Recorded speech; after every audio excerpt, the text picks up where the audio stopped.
Yeah, it's very interesting in that we're discussing a number of different energy options, but I do feel that the environmental impacts haven't really been considered, both in terms of visual and landscape impacts, but also possible health impacts from nuclear fission technologies and from carbon capture and storage.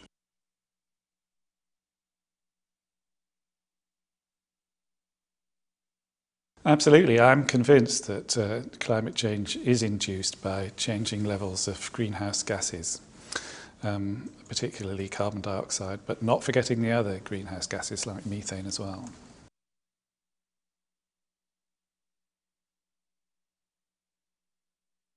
Carbon dioxide capture and storage is a way of reducing emissions from fossil fuels, particularly fossil fuel-fired power stations. And with the existing power stations that we have, and power stations that are planned to be built in the future, we've got a massive lock-in to fossil fuels. And if the carbon dioxide is not to be emitted to the atmosphere, it has to be stored under the ground. For us, it started with a contract issued to the British Geological Survey by British Coal in 1991 to look at this as a possible greenhouse gas mitigation option. And in many ways, we were somewhat surprised to find that it did appear to be feasible. And things have mushroomed since there, particularly in the last 7 or 8 years, since the EU has become particularly involved in efforts to forward this. For example, about 1 million tonnes of carbon dioxide per year is being stored underground at the Sleipner West gas field, more or less in our own backyard in the North Sea, just over the median line in the Norwegian sector.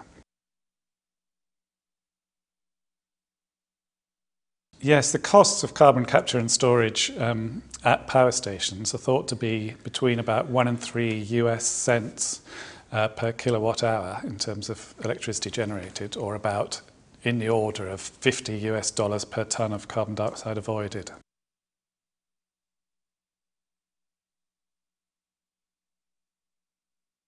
Well, I think it is very important because it does it is a way of dealing with this carbon lock-in from the power plants, and it's particularly likely to be important in the near term, say in the next 50 years. You could almost regard it as a bridging technology between high carbon energy systems that we have now and some future developments which may lead to low carbon energy technologies.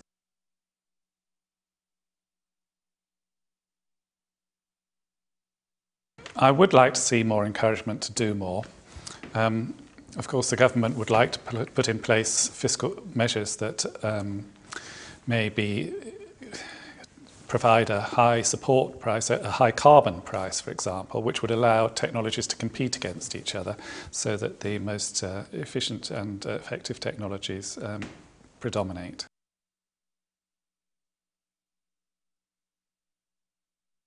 Yes, in fact, earthquakes are perhaps not the major threat.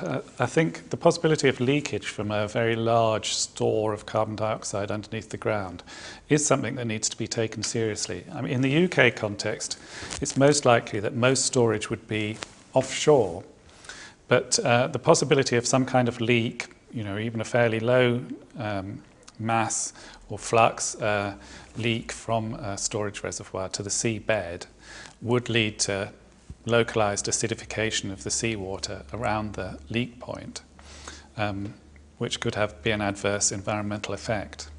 But I think we need to keep this in the context of the ocean acidification that will occur anyway, globally, as a result of CO2 emissions to the atmosphere.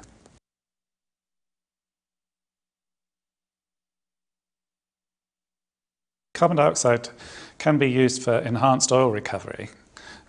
It's used widely in the United States, particularly in the West Texas area. And so if CO2 is used for enhanced oil recovery, there would be a greater use of the oil resource that we have in the North Sea.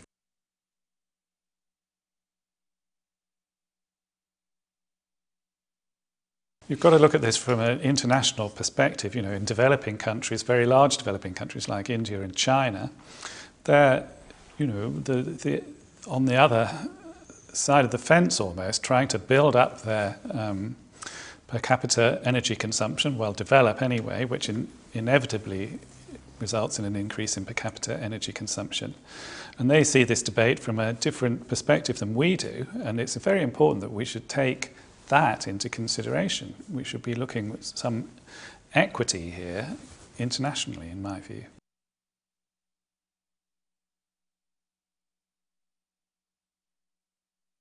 Well, there's certainly been uptake in the developed world, but in the developing world, there's been less uptake and more suspicion, if you like, or more a tendency to hold back and try and look at the cost implications and the total implications of going down this low carbon route in terms of how it will affect the country's development as a whole and competitiveness.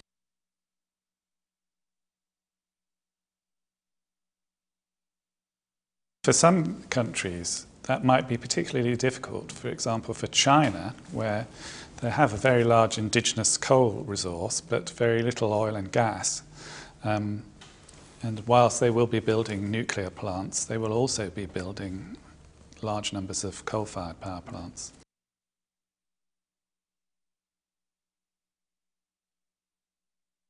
When the EU emissions trading scheme becomes effective and there is a reasonable price for carbon dioxide capture and storage will be one of the first technologies to click into place, because it is capable of being applied on a very large scale and it will produce some very large reductions.